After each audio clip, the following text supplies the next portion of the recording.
Hi again. Hi. These At are 5:15. my willing participants. Okay. Definitely. There we go. Okay.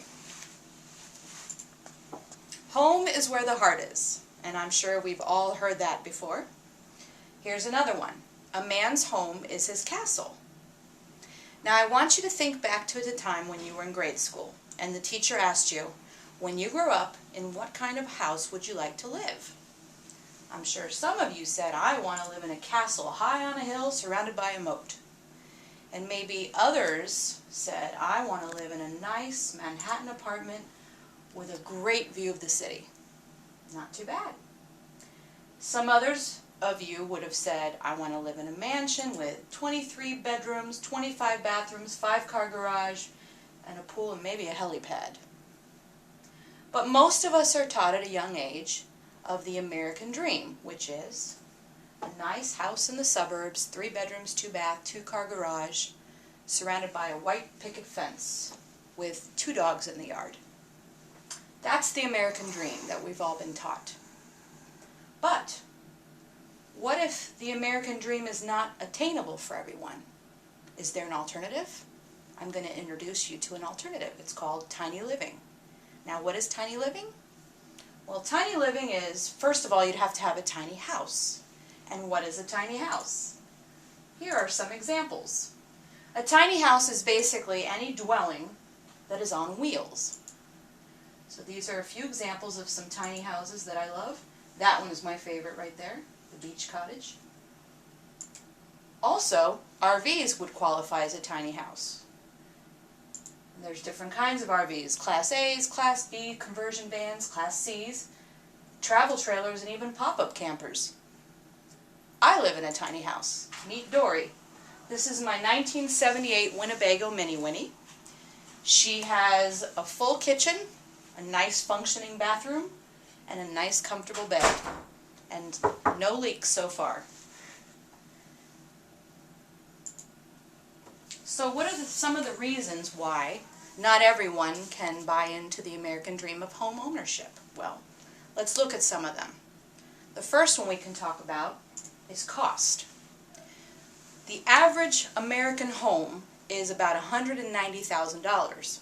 Compare that to a tiny home, which you can have a brand new one for anywhere from $30,000 up to $50,000, $60,000, $70,000, depending on how much you want to spend on your amenities. You could do the route I did, which is go on Craigslist or eBay or RV Trader and find a nice used camper, RV, motorhome. A lot less expensive. Also, your utility bills are higher in a regular home, traditional home. The average utility bill per month is $200. I pay $40. Big difference. Also, you have to consider your monthly mortgage payments. That will be a lot less if you have a tiny home because you just pay lot rent and you'd have all your utilities included in that. So that's another good reason to consider tiny living. So, there's another factor. Well, where would I live in a tiny house? Moving, that's a consideration. When you buy a home, a traditional home, you basically have to live where you bought it. Now, what if you get a new job? Or what if you want to transfer to a different school? Well, then your commute time just increased by how far away you are from those things. With a tiny house, because you're on wheels, you can basically go anywhere you need to. So that's the nice thing about that. Also, your neighborhood may have gone down in property values, and that's another consideration because then you're in a bad investment. With a tiny home, you take your investment with you and go to greener pastures. Now you're going to think, well, what do I do with all my stuff? Where will I store all my things in a tiny space? That is a very good question to ask yourself. Obviously, with a bigger dwelling, you have much more space to store things and gather things over the years and clutter your surroundings. The nice thing about tiny living is your storage space is at a premium, so you're going to use it wisely.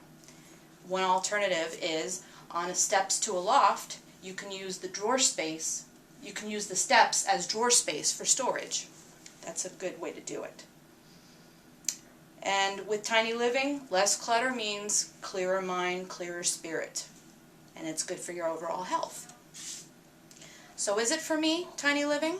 Well, if you look at it this way, if you're living tiny, you're living large in the grand scheme of things. Because you also save a lot of money, and that'll allow you opportunities to travel, to vacation, and to do with whatever you want with the extra money that you're saving by owning a tiny house. Also, you get a change of scenery whenever you desire. And again, if you have a new job or want to go to a new school, you can go there with less troubles than you would if you have a traditional home. So basically, it eases your stress levels because you're no longer owned by your home. You can take control of your life. And so instead of saying, home is where the heart is, now you can say, home is where we park it. Thank you.